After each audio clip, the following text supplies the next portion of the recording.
station. Listen on the free iHeartRadio app for all your music, radio, and podcasts. Free never sounded so good.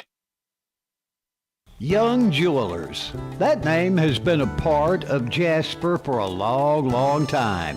As a matter of fact, for 3 generations and over 70 years, Young Jewelers has been located in downtown Jasper, striving to earn your loyalty with quality and customer service. Young Jewelers has set the standard in diamonds, jewelry, and gifts. You can afford to have a diamond from Young Jewelers. Our friendly staff can assure you of that. And you're always greeted with a smile and a genuine concern for your needs.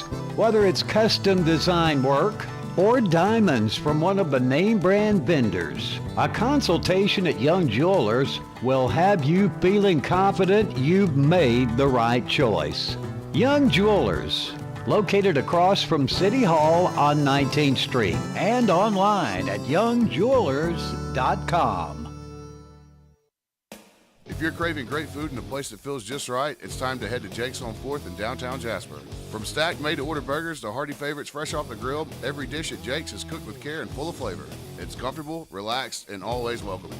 Whether you're meeting friends, enjoying a casual dinner, or just want a laid-back spot with great atmosphere, Jake's on 4th delivers every time. Located at 1810 4th Avenue South of downtown Jasper, Jake's is open Wednesday through Saturday with lunch from 11 to 3:30 and dinner 5 to close. Jake's has great food, an easygoing vibe, and it's a place you'll want to come back to. Jake's on 4th, fine dining done the Walker County way. It's 9 o'clock and we're going live. This is Live at 9 on WJLX with James Phillips, presented by Young Jewelers in historic downtown Jasper. Real talk, real stories, right now. And good morning. It is Live at 9 here on WJLX. James Phillips here this morning.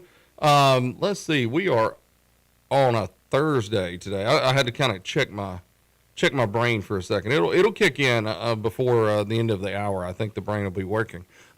This morning got a special guest in, Calli Edmonson. Hey, Calli, how are you doing? I'm good. How are you? I'm doing wonderful. Calli just got back from a trip to Ireland for studying abroad, and she was able to spend time with some special needs kids while she was in Ireland. It was kind of a lifelong, hey, I want to go to Ireland type trip. And she gets to study, knock off some things off her bucket list, and wanted to bring her in and kind of hear about what you did on your trip and tell everybody a little bit about yourself. Why do we know you? Where are you from? How did you get to Jasper? No, thanks for having me in. So I work at the Crawfish Warehouse. My mom, Kimmy, as most people would probably know her, she's the manager there as well as part owner. Everybody should know Kimmy. She's the one that will be yelling at you if you do anything crazy in Crawfish Warehouse, right? That sounds about right. The little bartender with the blonde hair. But That's right. So she started up here in Jasper at the Crawfish Warehouse, just managing it. And of course, so she was like, "You want to come work?" So I started working as a hostess, and then eventually became a server, and just have been there all these years. So, yeah, awesome. And today is actually the first day of school here in Jasper, Alabama. Ooh. So good to have a student in that's going on and doing some cool stuff while she's in college. You're actually a student at Michigan State University. Yes. So go green, all the way up there in the cold, near Canada. It's in East Lansing, which is Lansing's the capital of Michigan. So I'm right in the center of the state. It's beautiful up there. It's the most magical place on earth, as Hey, how about call that? it. Yeah, it's great. And being at Michigan State, you actually graduated from Oak Grove High School, yes, right? Yep, over down on the river. If you go down 269, just down there in the boondocks is what people say. So yeah, I graduated in 24. So this will be my third year at Michigan State. So I'll be a junior. So past 2 years at MSU have been great. And I'm just excited for the upcoming years. Well, a lot of our high schools here in Walker County are familiar with Oak Grove. I know over the years, when I was a sports writer, I've seen Oak Grove play Dora, Curry, Jasper. So everybody knows where Oak Grove's at. and they're usually not very good in football. No, they're not. But I will say these past few years we have came up on the ranks. We got a new coach and a new athletic director and just like rewrote the entire sports program. So it's actually been really nice. I'm super proud. So Oak Grove for life was our motto. So yeah, so it's nice to see they're up on the ranks. And you go from being a Tiger to a Spartan in college. Going from the red to the green. So yeah. Now, tell everybody a little bit about the studying abroad that you did. How did that come about? What was the basis behind it? That sort of thing. Yeah, so for my degree, they want us to have like an internship or a study abroad, and so I was like, I definitely would rather do a study abroad while I plan to do an internship as well. I was like, I'm young once. I'll have the summer off, so why not just go ahead and go? So I looked on our study abroad link, and like they give you all kinds of different programs you can do. So I found Ireland, and it was a social studies program, which allows my degree to qualify for it. So I'm a criminal justice degree, so I'm part of the social science college. And it was like, okay, here's 6 weeks in Galway, Ireland. It'll be an experiential learning, which means that I'm volunteering there instead of taking classes. So I looked into the program, and I'd be there for 6 weeks, and I could have the opportunity to work with kids with autism or adults with disabilities. And so once you applied, you were like, okay, which place would you rather work? So I chose the kids with autism, and so I was able to go in and kind of be like an attendant to them and just kind of help them throughout the day and all of that. Yeah, so it was almost like not really what kind of a summer camp type thing? Yeah, definitely. Yeah. That's what they would advertise it as. They would have camps during the afternoons whenever the kids would be in school, and they would have weekend camps. So during the summer, whenever the kids are off, after their provisions are over and everything, the kids can come in during the day, starting, like 10 to about 2 or 3 in the afternoon. They can come in and do really whatever. Each week we would have different plans. 1 week we had an art camp. Another week we had a sensory camp, which was just like sensory play with different things, water, kinetic sand, Play-Doh, stuff that kids like just aren't a sensory overload, and as well as different dance camps, sports camps, just depends on the week. And so the kids can sign up for what they want to do, and they come in, spend the day with us, and then that's just like the summer camp aspect for them. That's cool. And you were working with kids who were all over the autism spectrum, it sounds like. Yeah, so we would have, in Ireland, they call it low support, which means the kids who have milder autism, they're able to speak real well, they know what they want, they can communicate with you, they'll let you know their needs without having to, like read their body language. And then they have the higher support, which are the kids who are heavier autistic, and they are the ones who need the constant supervision, the nonverbal, to where you'll have to read their body language and use different ways to communicate with them. So it really depended on the day. They would try to keep the kids who are on the same spectrum together. So like the lower autism spectrum kids would be together, and then the higher support kids would be together. That way everybody's needs could be solidified together, I guess. Yeah. Now, is this your first time to travel to a different country, or at least to Europe? Or not my first time to travel to a different country for this long, yes. So I was there for 6 weeks. A few years ago, I did go to Europe with my family. I was there for, I think, about 2 weeks. And so not quite the first time, but definitely a first time and a huge cultural aspect change. Right. So that was really interesting to see. First time to be in Ireland, for sure. Yes, first time to be in Ireland. What was the biggest differences between Ireland and Alabama? Oh gosh, one, I think the most obvious one is they drive on the opposite side of the road. So that was interesting. Like whenever I got on the bus to go to Galway from Dublin, I was like, what in the world is happening? You were ready right to now? scream Yes. every few seconds. I was like, this is so weird. Like I've been on the opposite side of the road before, but I was like, this was different. It was a long trek. It was like 3 hours. I was like, this is so weird. Yeah. Another thing is that people are incredibly nice there. So like you have the Southern hospitality, but it's just different there. Like, they're just genuine, nice, and, like, they're just, like, they wear their heart on their sleeve type of people, and I just absolutely loved it. Like, they'll give you their emotions up front instead of having to, like, guess it or talk to them for a few minutes. And whether it's good or bad, you like, get the actual emotion. And so that was just, like, it was incredible. Like, you're getting off, and, like, even, like, the TSA agents and, like, the bus drivers and stuff, I was like, I don't know, it's just so different over there. Yeah. And then, obviously, their accent, which I would never not love. Like, it was just incredible. So some people told me that I had the accent, like, the American, but they're like, you have the Southern accent. And I was like, well, you have the accent. And they're like, that's not how that works. I was like, yes, it is. Right. Yeah. You're the visitor. They can't say you've got the accent. Yeah, exactly. Well, and the being in Ireland, were there any things that I don't know, just like anything different from Alabama as far as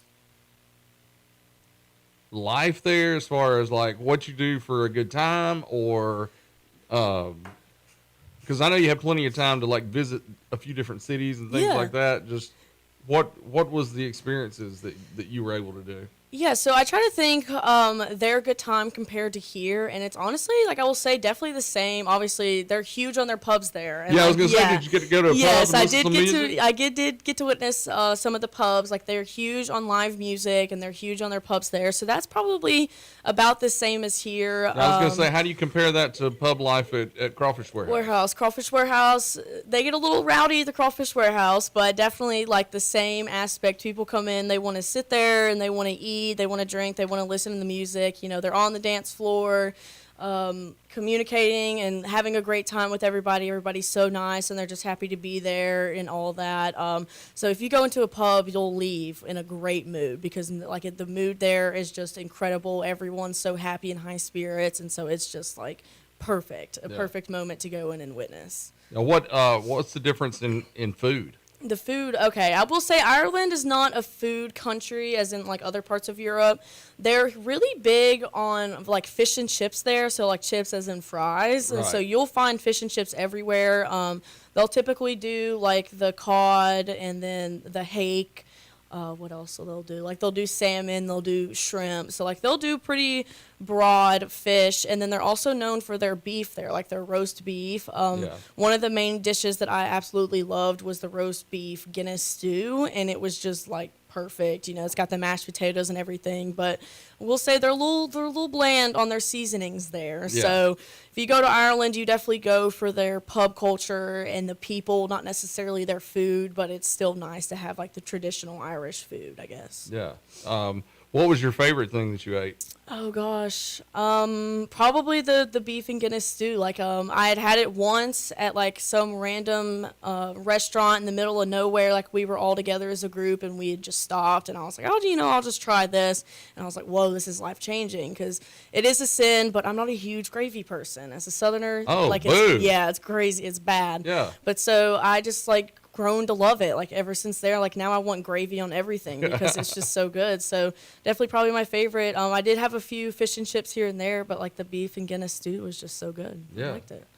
Your family got a chance to come and visit for a while? Yes, they did. Right? Yeah, so they were up there for a week. They flew into Dublin, stayed a night in Dublin, and then came and spent the rest of the week with me in Galway. So it was my mom and my dad, and they absolutely loved it, and it's always something they wanted to do. So I kept rubbing it in their face. I was like, well, shout out to your coolest child that gives you a reason to come to Ireland. Yeah. And so they were like, you're right on that one. So it was always a country they both wanted to go to, which actually helped me choose Ireland because I was like, I know if I'm going to be that long or gone that long, they're going to want to join. So I was able to fulfill everybody's dreams. Look at you thinking about your family in your trip. How about that? Yeah.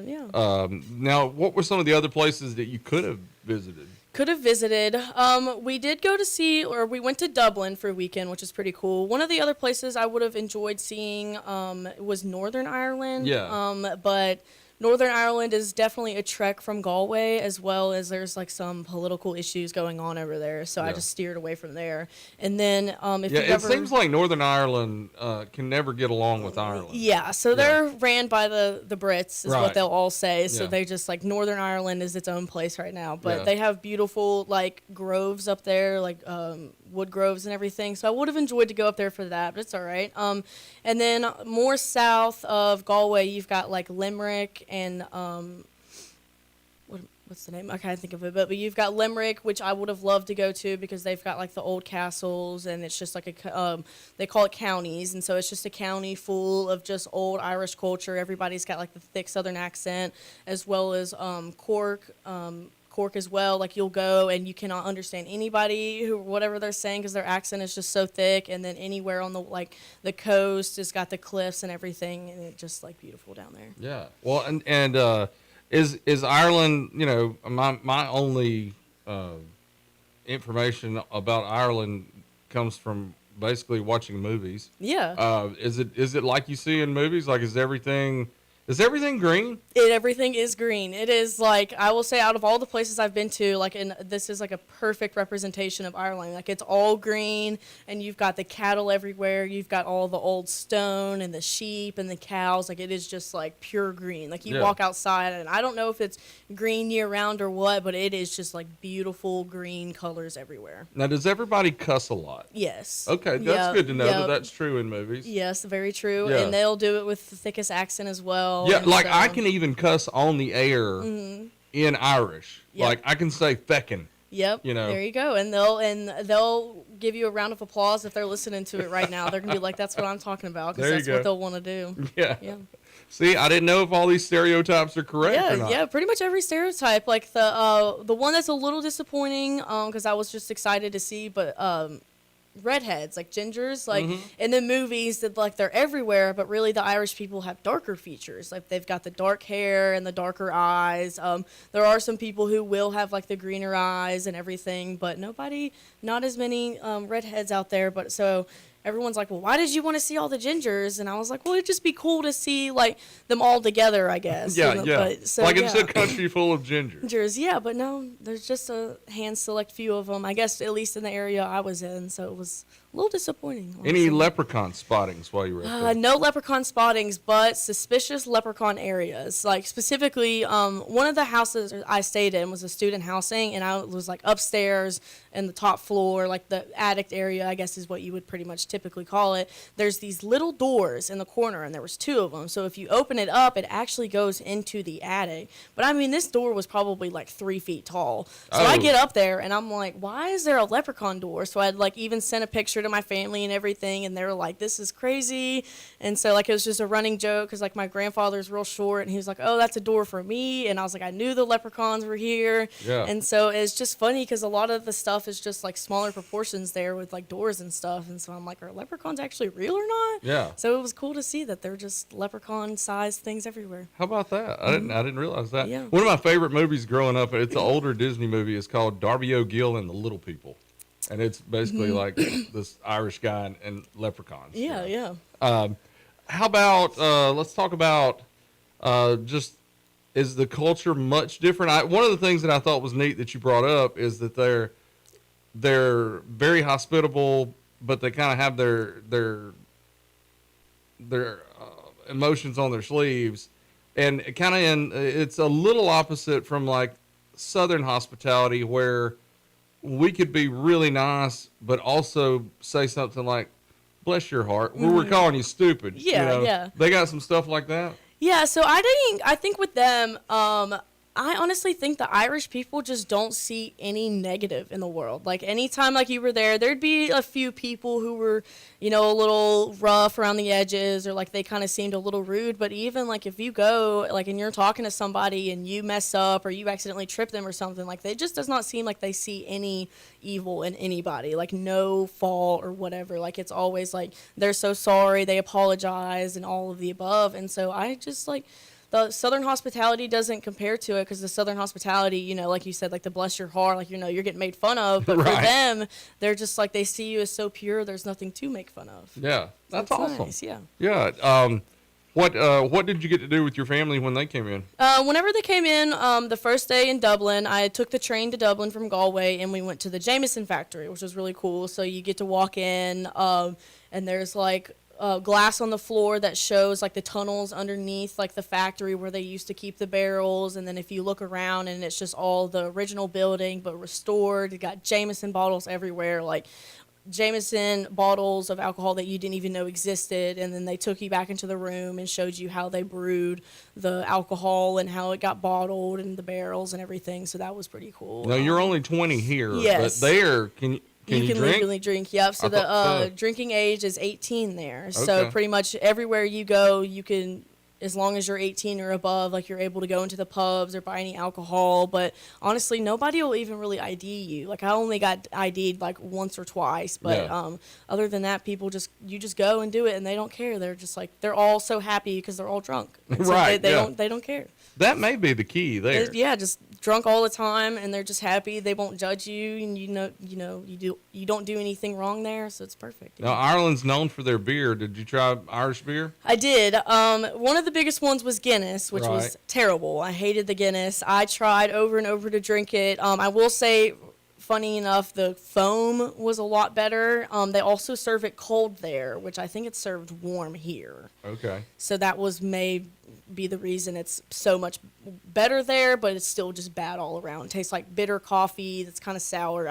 I don't enjoy it. Yeah. I'm not sure how everybody else does, but instead of a lot of the Irish beer, they do ciders, and the ciders is just like apple cider, and it is the most perfect thing on this earth. Like, cool. It went like platinum levels with me in the group that I was with. Like, it was perfect. Like, and they'd have like the different flavors, and they'd have different colors. Like, one of them was called Galway Girl, and it was a red Irish cider. And so like I tried it, wasn't that great, but like it's still, they're big on their ciders versus the beers, because like they have Heineken, but Heineken I think is German, so they will drink that, and then they have like their Coors Light and stuff, but like the only beer they worship there is Guinness, because it's just perfect for them. And so they make it's their local.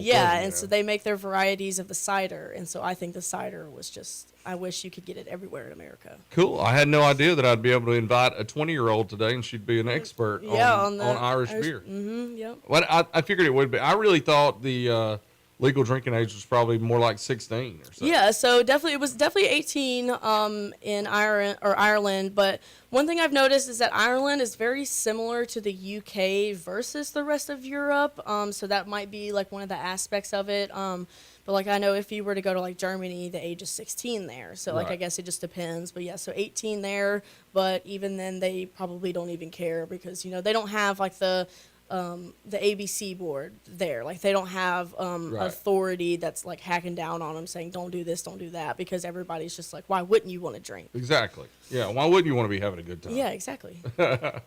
I bet. Well, I'm not even going to go there. I don't want to talk about your mom and the ABC board. I'm not getting myself in trouble or her in trouble anytime. The trip sounds like it was a lot of fun. Let's take a break. It's almost the bottom of the hour. We'll take a break, hear from all of our sponsors. When we come back, I want to talk a little bit more about your actual time with the children that you worked with, and then also go into a little bit about your criminal justice degree, how you tied this into it, and what you're going to do in the future, that kind of thing. Yeah, perfect. Sounds good to me. All right, let's take a break, hear from our sponsors here on Live at 9, and we'll be right back. Young Jewelers. That name has been a part of Jasper for a long, long time. As a matter of fact, for 3 generations and over 70 years, Young Jewelers has been located in downtown Jasper, striving to earn your loyalty with quality and customer service. Young Jewelers has set the standard in diamonds, jewelry, and gifts. You can afford to have a diamond from Young Jewelers. Our friendly staff can assure you of that. And you're always greeted with a smile and a genuine concern for your needs. Whether it's custom design work or diamonds from one of the name brand vendors, a consultation at Young Jewelers will have you feeling confident you've made the right choice. Young Jewelers, located across from City Hall on 19th Street and online at youngjewelers.com. Start your story at Bevel State Community College. Whether you need seamless academic transfer classes, high-wage, high-demand career technical or health science programs, rapid training opportunities that get you into the workforce quickly, dual enrollment or adult education courses, Bevel State is your community college for a quality education. Visit bscc.edu to learn about our convenient and affordable options to make your future visible. Your story starts at Bevel State. If If you're craving great food in a place that feels just right, it's time to head to Jake's on 4th in downtown Jasper. From stacked made-to-order burgers to hearty favorites fresh off the grill, every dish at Jake's is cooked with care and full of flavor. It's comfortable, relaxed, and always welcoming. Whether you're meeting friends, enjoying a casual dinner, or just want a laid-back spot with great atmosphere, Jake's on 4th delivers every time. Located at 1810 4th Avenue South of downtown Jasper, Jake's is open Wednesday through Saturday with lunch from 11 to 3:30 and dinner 5 to close. Jake's has great food, an easygoing vibe, and it's a place you'll want to come back to. Jake's on 4th, fine dining done the Walker County way. Hi guys, I'm Dr. Martin Roberts, owner of Jasper Veterinary Clinic. 3 years ago when I set out to open my own clinic, Pinnacle was my bank of choice to help that dream become a reality. Recently, when we needed to expand and had the opportunity to acquire property adjoining to ours, I made one call to Wayne and he set those wheels in motion. If you have banking needs, give Pinnacle a call. Hello everyone, I'm Drake McKenzie from All South Land and Timber. We've been banking with Pinnacle Bank for over 25 years. The customer service at Pinnacle Bank is first class. We highly recommend banking with Pinnacle Bank for all of your financial needs. I'm Robin Reed Allen, Chairman of the Board of Pinnacle Bank. Come see our team and make Pinnacle Bank your bank too. Pinnacle Bank, member FDIC. Carl Cannon, Chevy, Buick, GMC, Cadillac, Corridor X, and Jasper. We're more than just a new car dealer. We're a certified pre-owned dealer, too. As a used car dealer in Jasper, we have access to a wide variety of used cars from across the area. As a new Buick, Chevy, Cadillac, and GMC dealer, we have the latest models that GM provides from 4 amazing brands. Let us show you around our dealership. With so many options, we're sure you'll find what you're looking for. Browse our inventory online at carlcannon.com. What other dealers can't, Cannon can. Carl Cannon, Corridor X at Industrial Boulevard in Jasper. For Social Security Disability, Pat Nelson and the attorneys at Nelson, Bryan & Cross have 40 years of real experience and over 4,000 favorable decisions. We handle all the complicated paperwork, and as always, there is no cost unless we win your case. Please contact Nelson, Bryan & Cross for a free consultation regarding your Social Security Disability benefits. Nelson, Bryan & Cross, 205-387-7777. No representation is made that the quality of legal services to be performed is greater than the quality of legal services performed by other lawyers. The sound of Walker County on 101.5 is WDXB HD3 Pelham, W286BM Jasper, an iHeart radio station. Listen on the free iHeart radio app for all your music, radio, and podcasts. Free never sounded so good. You're listening to Live at 9 with James Phillips, presented by Young Jewelers on WJLX. And we are back on Live at 9 with James Phillips here on WJLX. I want to thank you to all of our sponsors. Big thank you goes out to everybody you just heard from, and all of our sponsors here at the station. We're getting hyped up for football season, and so we got a lot of new folks coming on board, especially title sponsors. You see them on the screen already. Jake's on 4th, Young Jewelers. Thank you to you guys, and then also new title sponsor just started yesterday. Don't even have their graphic on the screen yet. We'll have them before the week's over. Is Nelson, Bryan, Boylan, and Cross. I want to thank those guys. They've come on board to support Live at 9 each day. So thank you you guys as well. This morning we've got Calli Edmonson with us. Calli is a student at Michigan State University. Boo the Big Ten, but you know we'll support you because you're really a local gal. You might have graduated from Oak Grove, but everybody knows you from Crawfish Warehouse and knows your mom. So we've adopted you as a Jasperite for sure. Pretty much. Yeah.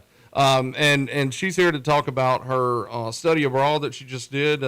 You just got back, like a week or so ago? Yeah, so I've been home for a week and a half. So this Saturday will be 2 weeks since I flew back in from Ireland. She spent 6 weeks in Ireland working with autistic children at a summer camp. And that's what I wanted to bring up now is talk about some of your experiences at the summer camp. And, like, you're going into criminal justice that, it doesn't really match up, but we're able to match it up. Yeah. But talk about the summer camp and some of your favorite things, or if there were certain children that really kind of touched your heartstrings, that sort of thing. Yeah, so for the study abroad, I was at Galway Autism Partnership. It's actually just a house in a neighborhood. It's in Newcastle, but it's like Newcastle is like a Curry to a Jasper, basically. And so, like, it was real close to where I was staying. You know, I was able to walk there every day and all that. So whenever I would just get there, it would, like, my first week there was just kind of prepping for the following summer camp. So, like, my first week ever, or the first summer camp, I guess, which would have been my second week, was a life skills education class for teenagers. So they were able to come in, and we taught them how to make phone calls, doctor's appointments, calling like to-go orders, reservations. We taught them how to do some laundry and to cook and how to do the dishes and everything. So that first week, I guess, really touched my heart because I was able to see how, like, these teenagers have gone from, like, 0 to 100 and how they were able to do the things that, I guess, a normal teenager would do. And so it was really nice to see that they had incredible support from, like, their family and their friends, and, like, the Gap House would be there for them, and they would come in and they'd be so excited and they'd participate and they would thrive in, like, what they were doing. And so, like, the first time I was just really nervous about the whole summer because I was like, this might be more than I can handle, like, more like I'm biting off more than I can chew. But, like, having the teenagers there, I was like, it's really them teaching me that they can do everything, that we're just there to support them, I guess. And so whenever I try to think of my time at the Gap House and converting it to criminal justice, everybody's like, well, that doesn't really make any sense. And I'm like, doesn't quite make the most sense because, you know, the working with autistic kids is more of like a social work aspect. Right. But I kind of see it as like the skills I was able to take away from the Gap House and apply it to my degree. So, like, the first one was patience. Like, I did not realize how much patience I grew until somebody pointed it out for me. One week we had a hurling camp, and a hurling is just like an Irish sport. So I went to the hurling camp, and there was some, like, you know, other kids there that, like, the normal kids, I hate saying normal, but, like, kids who without autism. And one of the coaches was like, you have the most incredible patience dealing with these kids. And I was like, this is nothing. Like, they're just loud and they're noisy, but that's it. And so I realized, I was like, okay, patience, like, I'm going to have patience with myself and with other people, especially going, like, finishing my degree and being in the law field, which I hope to go to be a lawyer after I graduate. And so I think, like, the patience that I'll need for, like, all of the years that I'll just be working with any people, any kind of social work you'll need the patience. And then I also realized my ability to adapt to, like, stressful situations immediately. So with some of these kids, like the higher support kids, they can't quite communicate what they want, and so you're having to sit there and, like, if something happens, like if they fall and get hurt or if they start freaking out or having an episode, like, you have to attend to them and you have to know what to do right then and there. Like, you can't ask around or go get somebody. Like, you can't leave them alone. And so I realized, like, I'm able to sit there, read their body emotions, and apply what I need to know for them to be okay and, like, to deal with this situation. Yeah. So that's another one that kind of applies with, like, a law field. Sometimes, like, something will happen in court. And I mean, not quite like the movies, but something will happen just like that in court, and I'm going to have to stand up and say no and then fix the situation. Like, I'm going to have to be on my feet about it and being, like, prepared for it. So that was another thing that definitely helped me. A lot of on your toes, thinking on your feet. Yeah, and so that was definitely something else that helped me. And then a lot of, like, the self-reflection I was able to do. Like, at the end of the day, I was able to say, like, this is what happened today. This is what I need to do tomorrow. This is how I can better for the kids, or this is something the kids may need help with. Like, it gives me a moment to where I can sit and think about what I'm doing and how to make it better. And so that helps a lot with school and the profession as well. Now, you mentioned a sport called hurling. Yes. I don't know what hurling is, but I guess you're throwing something. Yeah, hurling, you're actually not throwing at all. So really? Hurling is like a mix between field hockey and lacrosse. So they have, like, where with the lacrosse, I guess, what do they call it? The lacrosse stick, like the thing. So it's called a hurler there. It's literally kind of shaped like a field hockey, but it doesn't have a net on it like lacrosse does. And so you're not allowed to, like, touch the ball at all unless, like, you catch it to throw it up in the air to hit it with, like, the hurler. Yeah. So that was a big thing. Like, the hurling, I was like, okay, this is like lacrosse. And then I get there, I'm like, this is not like lacrosse. This is like lacrosse and field hockey put together. Right. So very competitive sport. It's actually considered their Super Bowl. Like whenever they have like the all hurling finals, it's like their Super Bowl to where everybody in the country settles down and they're watching the game, and like it's just like super high energy. That's cool. I'm gonna have to look that up like on YouTube to see a hurling game. It's very hard to follow because it's a tiny itty bitty ball and it's just back and forth constantly. Yeah. And so like if you think about it comparing to like American sports, they don't really do timeouts there. Like they go until they score or the ball goes out of bounds. Like they don't do any timeouts or anything like that. So it's cool. Interesting. Now, somebody told me that I should ask you about your final night there. Did something happen? Yes. Okay. So my final night there was an incredible night. So we all went out to the pubs because we didn't have placement the next day, which my placement would have been Gap.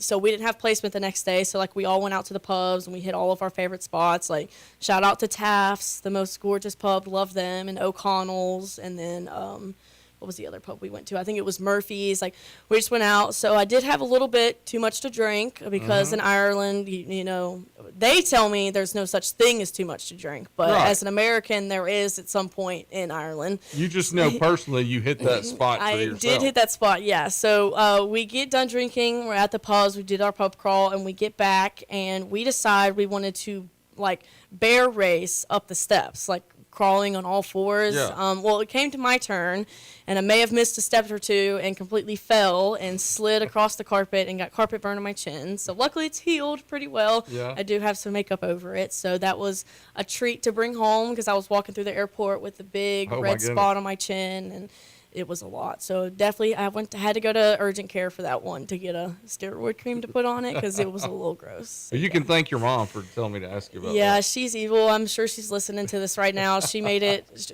pretty clear to Timmons last night to ask too. So thanks, Kimmy, for that one. Any other crazy stuff happened while you were on the trip? I'm trying to think. I don't know. It was actually really like a pretty laid back trip. Like we had traveled to Dublin for a weekend, so that one was pretty cool. I mean, I can't say that I'll necessarily go back to Dublin. Like, I mean, I will, but not really on my choice. Like, the west side of the country is just so much better.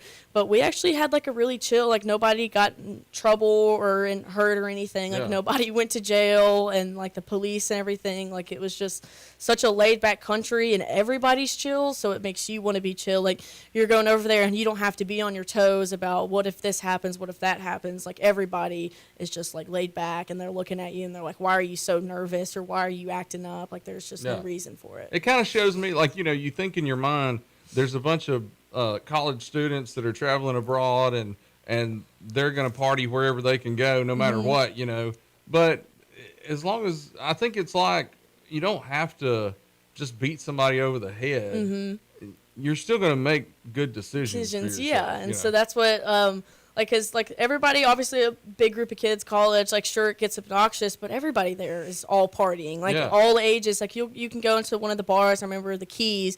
We went in thinking it was going to be younger people, and you go in and it's all older people, and it's like 1 o'clock in the morning, and we're like, what are these, like, shouldn't you guys be in bed? And like, they're like, no, like we do this every night. Like they're all retired, and you know, everybody else, like they're just like, we come out to party or to drink all night and everything just like you guys. And so like you get there and you're like, okay, well, I could be acting stupid, but you look around and nobody else is. So then you just look like an absolute idiot, and everyone's looking at you, and they're like, well, why would you even think about doing that in public? So it definitely kept everybody in line. I definitely think we also just had a great group. Like we were all like super mature. Like we actually went over there for the right reasons of like wanting to like help in our placements and everything. I mean, of course everybody wanted to drink because you're study abroad. That's what you're going to do, and you're going to travel and everything. But like we went over there and we had like the good intentions instead of like, I'm going to go over there and drink 24/7 intentions. Well, I appreciate you not embarrassing America. Yeah. So it's the Irish. Okay, any European is pretty much not going to like the Americans. It's just how it is. But, like, the Irish people, as long as you're not British, they don't care. Right. So, like, you could be anything, anyone. You come over there, and they're just not going to care because, again, they don't see evil in anybody except the British. Except for the Brits. So you go over there, and obviously the first thing, they're like, where in America are you from and whatever. So, like, you're telling them their story.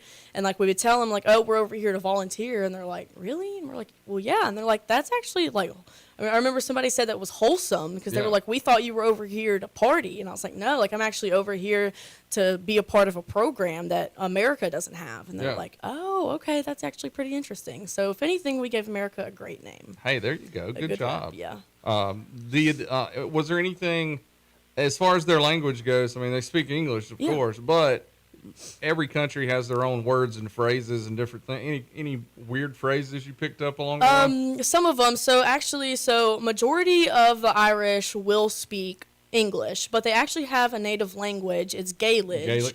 So the Gaelic. So the Gaelic refers to any Celtic languages, which is Irish, Scottish, and I think somewhere else, maybe Swedish, maybe. So it's like a Celtic language, but the Irish one is called Gaelic, but everybody says Gaelic. Like, it's pretty much the same thing. Right. So they do have like their own language there. Some people will speak it, but not everybody will. But they do have like their little like slogans and stuff. One of my favorite ones is crack. Like a good crack means they had a great time. It was a lot of fun. They even spell it weird. It's C-A or C-R-A-I-C.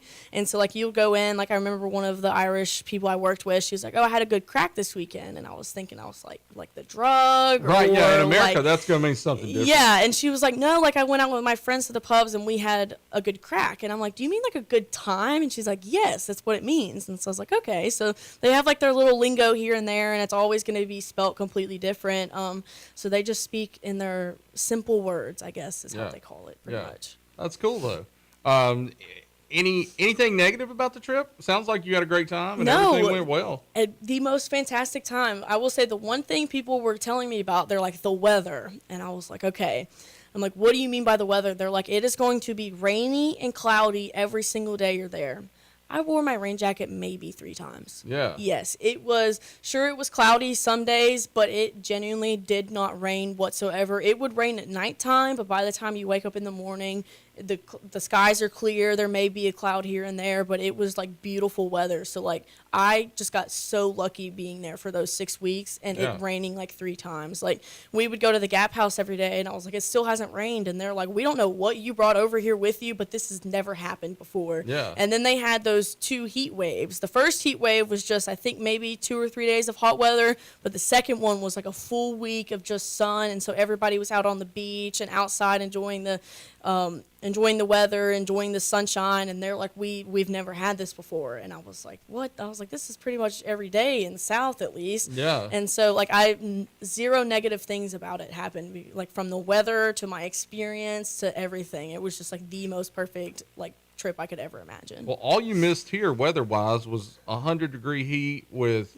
1,000,000-degree or 1,000,000% humidity and rain every day just about. Yeah, so I will say like their heat wave, like the hottest it got was like maybe 82 degrees. Oh, wow, that's a perfect heat wave. Right, and so I will say like it gets a little hot because, you know, a lot of places over there don't have air conditioning, but the second you're in the shade, there's a breeze going and you kind of get the chills because it feels like in like the lower 70s or so. And so like everyone's like heat wave, and I'm looking at it. And I called my mom. I was like, hey, there's going to be a heat wave. And she's like, do you know how hot it's been here? And I was like, that's a good point. She's like, this is no heat wave. This is an Alabama night. And for sure enough, she was right. Like, you just had to wear shorts and a T-shirt, and you still had to bring a jacket with you in case, like, a breeze started going. Yeah. And so it was, like, just incredible. I was like, that 82-degree heat wave, I would rather deal with that than the 115-degree heat. Oh, yeah. So and we already know you like cooler weather. That's why you're at Michigan State. Yes, my perfect Michigan weather up there. It gets nice and cold during the winter, and the summer doesn't get too hot. So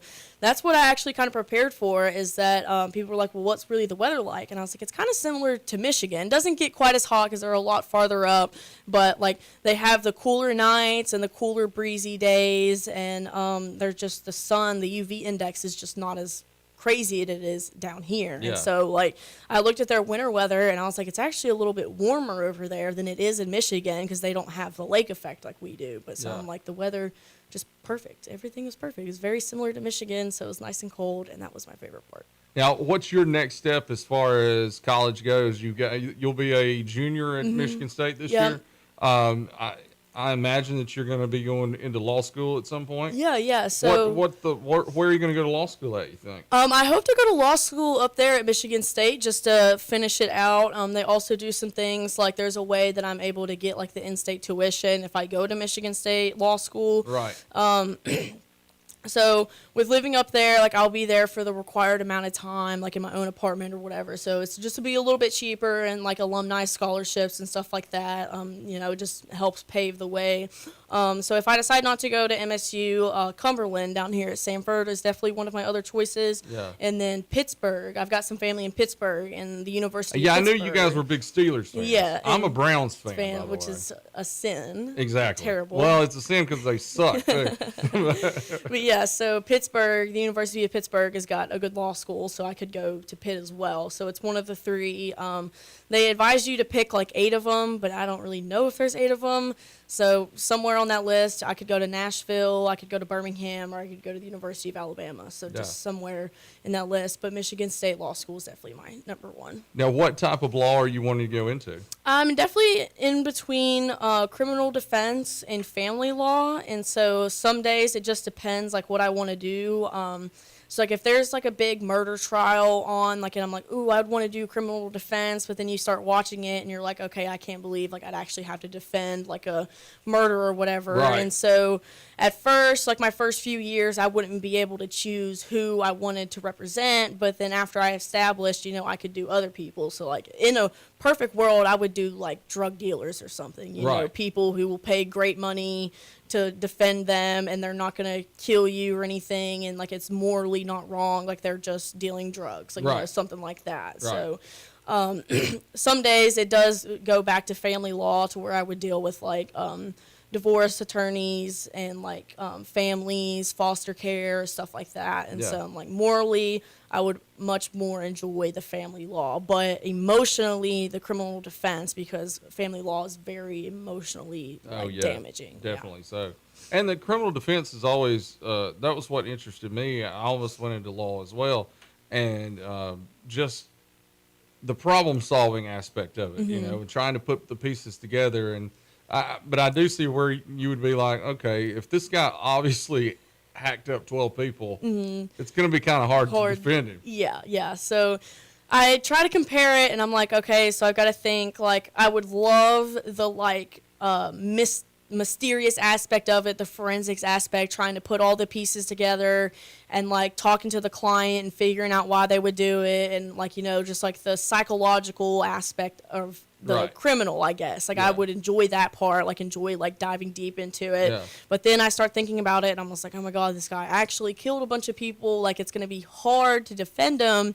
But I think if I did family law, I would get attached in a way. Like, I would feel attached to the kids and to, like, the people who were going through stuff, versus the criminal. I could be like, okay, this guy's a terrible person. Throw him out the back of my mind. I just have to defend him. Like, I just have to do my job. But for the family, I'm going to be like, oh, my God, I want to help them so bad. Like, you want to make their life better. But for the criminal, I'm just like, I just have to give them the best deal, and that's it. I think just from our conversation today, I think you're a sweet enough person, you're going to go to family law. Probably. Yeah, family, it's like, it's kind of inching its way up to the first spot. So I think once I get into law school and learn all the aspects of it, I feel like I'll probably definitely better attend to that than the criminal defense. Now, once everything's said and done, do you want to move back here to Alabama to do your practice? Yeah, definitely. So I would definitely choose between Michigan, Pittsburgh, or Alabama, like one of the 3 places. I don't really want to move anywhere else right now, because I'm just like, once I get my degree and all that, I'm like, that's when I really like want to settle down and start life and, become like the true adult, or own a house, stuff like that. So definitely one of the 3 areas. It all depends on the bar exam as well, so I'll have to take the bar exam, and so I'll probably take it, if I go to Michigan, I'll probably take the Michigan bar first, because I've learned more, and like the experience and internships I have will be through the Michigan laws. So Michigan bar would be first, or if I go to Alabama down here, I'd take the Alabama bar first. Right. Same with like Pittsburgh and Pennsylvania. Just wherever you have to be. So it'll be definitely one of those 3 areas, but I definitely would enjoy to move down here. I'd probably move to Jasper or Coleman versus like Hoover or Birmingham. Right. Yeah, and that's one thing you were saying before we came on the air, was that people ask you, why aren't you working in Hoover during the summertime or hanging there, and you're like, I love Jasper. Yeah, Jasper. Like, I think about it, and I'm like, I turn out of my driveway, I make 3 turns, and then I'm on 269, and it's a straight shot up here. I don't have to deal with traffic or the interstate. I don't have to go through a bunch of stoplights or anything. So I'm like, 1, the travel time is so much easier here, and 2, everybody knows everybody, and I enjoy that. I would much rather know my customers instead of seeing new faces every day and sitting there. And like, if I were to be in Hoover, I'd be like, I think I know that guy, but I can't think of it. Like, Right. I'd rather come in and see somebody and I'd know them and I know how they are, if they have kids, and I'm able to have a connection with them versus just having to do the customer service and act like I know them. Yeah. So I'd rather Now, will you be at Crawfish Warehouse tonight? Not tonight, but I'll be there tomorrow night and Saturday. Okay. So tonight, I guess, I don't know what activities they got going on Barry tonight. Bangers will be there tonight. Oh, yeah, Barry Thursday Bangers, night. Thursday night. So make sure you guys go see Barry. Yeah. Maybe I'll hop over there, I guess, but we'll have to see. I like to go to bed early. Well, she's got a couple of more weeks left before she heads back to East Lansing. Yeah. So definitely anybody out there listening or watching, go by and see Calli at Crawfish Warehouse over the next few weeks. Mm-hmm. Give her a big tip. Yes. She's going to need all the money she can going back to Michigan. Yeah, I got to pay off all that Ireland trip, too. Right, yeah. So be pretty generous if you can. Yeah. So I'll enjoy it. Well, thank you for coming in today. It was really cool to hear your story and such a cool trip. Yeah, this has definitely been super fun. Probably the most fun I've had since I've been back home. Yeah. So hey, anytime you want to come in and hang out, more than welcome. Yeah, so I'm sure I'll accumulate a ton of stories at MSU if you want me to come down and share them, especially MSU sports and the whirlwind they're in right now with everything and the new coaches and all that. So so there's a lot of change going on up there right now. So hopefully good change. So I guess we'll see. And we'll be spending a lot of time at Crawfish Warehouse during football season because we're bringing our coaches show back there. So I'll be there every Thursday night talking to Coach Reeves and then some of the county coaches from around the area. So, yeah, so that'll be good. And I love it. I say it every time I'm on the air there about how much I love the food, but I really do. Mm-hmm. Cajun food is my favorite, and it is so good at Crawfish Warehouse. Mm-hmm. I've never had anything that I didn't like. Yeah, one of the few things I was missing in Ireland was the Cajun food. So sure, I came back first day and had me some Cajun shrimp and the rice and everything. I was like, all right, I'm fulfilled now. So it was good. Yeah, that's good. Well, again, thank you for coming in today. Everybody go to Crawfish Warehouse. Say hi to Calli before she heads back to Michigan for the school year. Let's see, today is the first day of school. So tomorrow on Live at 9, we've got Superintendent Ann Jackson and the Assistant Superintendent, Mr. Jonathan Allen, will be coming in. They'll be our guests tomorrow. Tonight, we've already mentioned Barry Bangers is going to be at Crawfish Warehouse. That's kind of late. I think he kicks off usually about 9 o'clock. But also tonight at Cairo Gambrell Field, it's Meet the Vikes. So anybody who wants to see this year's football team, go check them out. I think 6 o'clock is when the varsity will be coming through. They'll do some scrimmaging on the field. I'll be there. I'm not sure if Woody's gonna join me there just to hang out. You gonna be there, Woody? Yes, sir. All right, me and Woody both are gonna be there, so you can see the voices of the Vikings tonight at the Meet the Vikes event. But until tomorrow, be kind and love, and we'll see you tomorrow on Live at 9 with James Phillips on WJLX.